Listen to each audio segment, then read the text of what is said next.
Hi, I'm Beaver Buddy. Get ready for a magical children's story with a heartwarming moral about following your dreams no matter what others expect. What happens when a prince wants flour instead of a crown?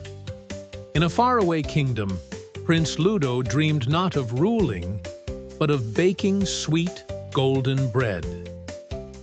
While others saw castles and thrones, Ludo saw ovens and cinnamon rolls. He loved the warm smell of yeast more than any royal banquet. His father, King Albrecht, wanted him to train with knights, not knead dough.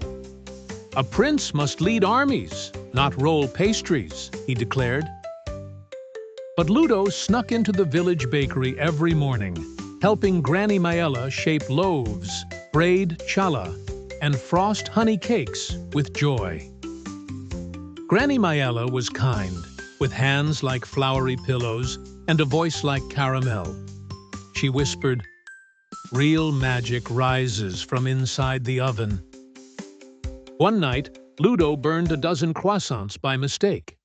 He cried, thinking he'd never master baking. But Maela smiled and said, "Burns make better bakers." Word spread through the palace. Prince Ludo had flour in his hair and dough on his royal sleeves. "Embarrassing," gasped the queen's advisor. The king banned him from visiting the bakery. "You will become a warrior," he demanded, handing Ludo a sword heavier than his dreams. Heartbroken, Ludo obeyed. But each sword swing echoed like a whisk he couldn't hold. His heart beat in recipes, not royal commands. One moonlit night, Ludo escaped the palace with nothing but his apron, a wooden spoon, and a satchel of secret spices. He wandered into the whispering forest, where trees shimmered silver and wind carried the scent of unknown ingredients. Deep inside the forest lived Bloom, a pink squirrel who collected rare herbs and spoke 3 languages, including cinnamon. "Looking for flavor or freedom?" Bloom asked with a wink. Ludo replied, "Both," and together they began a sweet-smelling quest. They reached the top of Sugar Hill Peak, where gingerbread trees grew fruit made of jam. Ludo harvested a glowing plum with care. Suddenly, the mountain shook. A molasses beast, half bear and half goo, roared from a caramel cave, sticky and furious. Bloom shouted, "Throw it something sweet!" Ludo flung a warm honey bun from his satchel. The beast devoured it and smiled.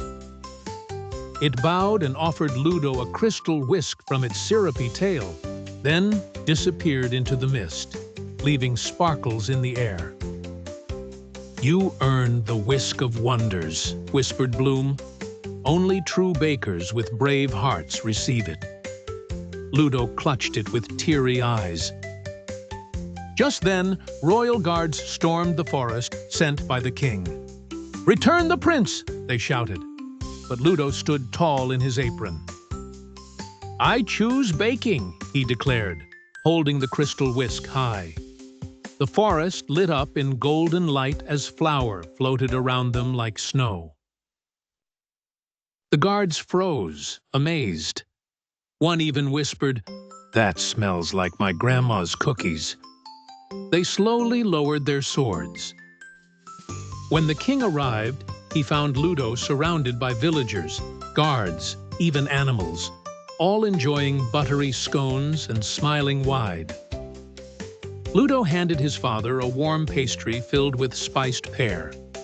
The king took a bite, paused, then sighed, "This tastes like peace." "You're no ordinary prince," he added. "You're the first of your kind, a baker king." Ludo's eyes gleamed like sugar pearls. Back at the castle, the dungeon became a bakery. Knights baked bread. Maids made macarons. Even the queen piped perfect buttercream. Ludo wore a chef's crown and ruled kindly, feeding the poor and teaching children to bake their dreams into golden pies. Bloom opened an herb shop next door, where every jar had a tale and every sprinkle added joy. The palace smelled of cake forever. Visitors traveled from every kingdom to taste Ludo's courage crumble and dream donuts filled with marshmallow light. And Granny Maela. She became head oven wizard, guiding with flowery hands and a heart full of warmth, forever proud of her prince. Moral: true happiness comes when you follow your heart, even if the path is filled with flour instead of gold. See you soon with more magical adventures, wonderful places, and heartwarming tales with Beaver Buddy.